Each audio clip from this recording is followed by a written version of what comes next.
Megastar Shakib খান এখনও তুফান দিয়ে কলকাতা দাপাচ্ছে। বিষয়টা শুনলে কতটা এক্সাইটেড হবে বলো আমার সাকিবিয়ান ভাইরা বোনেরা। সকাল সকাল সুপ্রভাত তোমাদের সবাইকে। Hey guys, welcome to my channel. A very good morning, সুপ্রভাত সবাইকে। এবং এরকম একটা খবর যদি তোমাদেরকে এখন দিই, যে মেগাস্টার শাকিব খানের তুফান কলকাতা রিলিজের জন্য নানান রকম জিনিসপত্র হয়, নানান রকম জিনিসপত্র ঘটে, মানুষ নানান রকম জিনিসপত্র বলে, কিন্তু কলকাতা রিলিজে নাকি খুব একটা ভালো বিজনেস করেনি। হ্যাঁ ঠিক আছে, মেনে নিলাম, চলো কলকাতায় মারাত্মক বিজনেস করেনি, কিন্তু কোন বাংলাদেশের সিনেমাটা এরকমভাবে এক মাস পরেও কলকাতাতে দাপাদাপি করছে আমাকে এটা শুধু বোঝাও।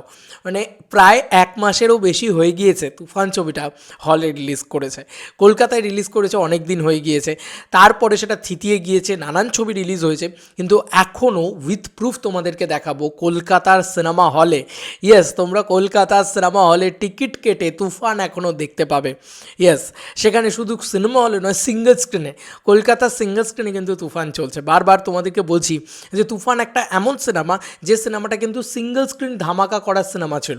এবার কলকাতার যেটা প্রবলেম ছিল যে আমাদের এখানে বা প্রডিউসার্সরা, তারা তো মাল্টিপ্লেক্স চেনে, তাদের হোল্ড, মানে এসবিএফের কথা বলছি, তারা যদি একটু সিঙ্গল স্ক্রিন ওরিয়েন্টেড বেশি শো দিত, তাহলে কিন্তু তুফান আরও বেশি চলতো। তুফান সিনেমাটা কিন্তু খুব ভালো হয়েছে, এটা মানতেই হবে। তাই জন্যই কিন্তু বাংলাদেশে এখনও এই ডামাডোলের পরিস্থিতিতেও দারুণ বিজনেস করছে।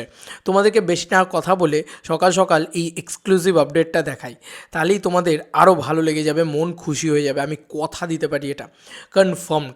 কালকে রাত্রিবেলা আমি বুক মাই শো স্ক্রোল ডাউন করছিলাম, এমনি জাস্ট, মানে কোনো কারণ নেই, আমার মাঝে মাঝে এরকম একটা দুটো জিনিসপত্র থাকে আমার সিনেমা রিলেটেড অ্যাপ, যেগুলো মানে ঘুরতে ইচ্ছা করে। আমি নতুন মনে হচ্ছিলো যে অনেক দিন হলে যাওয়া হয় না, দেখি কী হয়। তো সেখানে অর মে কাহা হতম এরকম বলে একটা সিনেমা এসছে, তোমার অজয় দেবগানের, সরি। তো এই সমস্ত কিছু এসছে, এগুলো সব চলছে। তবে তার মধ্যেখানে আমি দেখতে পাচ্ছি যে তুফান, ভাই আমি দেখে অবাক হয়ে গিয়েছি। দেখো জাস্ট তোমরা দেখো, এটা বুক মাই শো আমাদের পেজ, সরি, এটা বুক মাই শো আমাদের পেজ। এই যে আমি আবার একদম প্রথম থেকে দেখাই তোমাদেরকে, এই যে আমার মোবাইল প্রোফাইল এবং এই যে আমার বুক মাই শো, বুক মাই শোটা খুললাম। খোলার পরে দেখো, জাস্ট এটা দেখো, দেখার পরে আমি অবাক, কী হলো সামনে তুফান। আমি না দেখে ফার্স্টে চোখটা কচলে নিয়ে, রাত্রিবেলা ভুলফুল দেখছি নাকি ঘুম এসে গেছে, তারপরে দেখি খেলা তো অন্য আছে ভাই, তুফানটা ক্লিক করলাম। তারপরে জাস্ট আমি মানে বলছি আর দেখাচ্ছি তোমাদেরকে, জাস্ট দেখো, তুফানটা ক্লিক করলাম, জাস্ট আমি আন্দাজে ক্লিক করছি তোমাদেরকে দেখাতে দেখাতে। দেখো বুক টিকিটস, বন্ধুরা এখনও বুক টিকিটস। কি অবাক করা বিষয়, যে সিনেমাটা নাকি কলকাতায় মারাত্মকভাবে চলেনি, সেই সিনেমাটা নাকি এখন আবার কলকাতায় এসছে, আবার সিনেমা হলে চালাচ্ছে। তার মানে যে হলটা চালাচ্ছে সে নিশ্চয়ই তুফান চালিয়ে প্রফিট করতে পেরেছে, তাই আবার সে তুফান চালাচ্ছে, তাই না? তো এবার আমি এই ব্লুক টিকিটসে ক্লিক করলাম। দেখো বন্ধুরা, দেখো একটা হল সামনে চলে এসছে। হলটা কী বলো তো, হলটা হচ্ছে ইলোরা মাল্টিপ্লেক্স চম্পাহাটি, যেখানে 10:45, 1:15 এবং 6:45 তোমাদেরকে দেখালামই, সেই শোগুলোতে তুফান চলছে। কি অদ্ভুত ব্যাপার না, মানে কি অদ্ভুত ব্যাপার, কলকাতা দাপিয়ে দিচ্ছে জাস্ট, এটাই বলবো। হ্যাঁ ভাই, এটা তো পাও না, এটা তো এর আগে মুজিব বলো বা হাওয়া বলো বা সুড়ঙ্গ বলো বা কোনো ছবির ক্ষেত্রে হয়নি।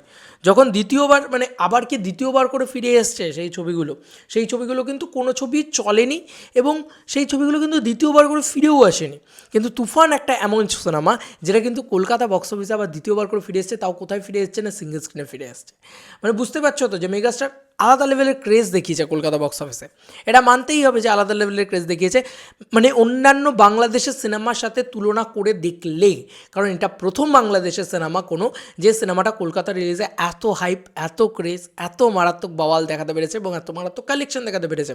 সব কিছু তো আর মাল্টিপ্লেক্স কালেকশন দেওয়া হয় না, কিছু সিঙ্গল স্ক্রিনের কালেকশনও থাকে। এই যে হলটা তোমাদেরকে দেখালাম, এই হলটার কালেকশন কোনো দিন তোমরা পাবে না সিঙ্গল স্ক্রিন ছাড়া। এটা তো একটা সিঙ্গল স্ক্রিন, এটা তো তুমি পাবেই না, মানে অসম্ভব। তো বুঝতে পারছো তো পাওয়ারটা কোথায় মেগাস্টার শাকিব খানের। তো সিঙ্গল স্ক্রিন কালেকশনটা কলকাতায় ভালো হচ্ছে বা হয়েছে বাকি যে কোনো ছবির তুলনায়, এবং মেগাস্টার বাকি সিনেমাগুলোর তুলনায় কিন্তু এই সিনেমাটা আস্তে আস্তে আস্তে আস্তে একটুখানি মানে মানুষের কাছে হয়েছে যে না ভাই ভালো সিনেমা বানিয়েছে মেগাস্টার। এইবার আস্তে আস্তে কিন্তু পরবর্তীতে যদি দরদাসে আসে, এবার কিন্তু কলকাতা বক্স অফিসে চলবে। কারণ এইটা যেটা দেখলাম যে কলকাতার হল মালিকরা মেগাস্টারের সিনেমা আবারও নিয়ে চালাচ্ছে, দেখে আমার অবাক লাগছে, সত্যি কথা বলছি। মানে এত মারাত্মক মারাত্মক, তার মানে নিশ্চয়ই ওই হলটাকে ভালো কালেকশন দিতে পেরেছে মেগাস্টার শাকিব খান। যাই দিতে পারুক, অন্যান্য বাংলা ছবির তুলনায় নিশ্চয়ই ভালো কালেকশন দিতে পেরেছে তার, মানে তারা যে ধরনের ছবি চালাচ্ছে ওটা একটা গ্রামেগঞ্জের মফস্বলের একটা হল, ঠিক আছে। তো সেই জায়গায় মানে সেইখানে যখন তাদের ভালো কালেকশন দিতে পারছে তাদেরকে, তখন তারা তো পরবর্তীতে মেগাস্টারের সিনেমা এলে আবার চালাবে, তাই না? তো big salute to megastar Shakib Khan. এই এক্সক্লুসিভ আপডেট, এটা একটা ভয়ঙ্কর এক্সক্লুসিভ আপডেট তোমাদেরকে দিলাম, কিন্তু এটা জেনে তোমাদের কার কি মতামত জানিও কমেন্ট সেকশনে। চলো বন্ধুরা, নতুন কোনো ভিডিওতে দেখা হবে, বাই।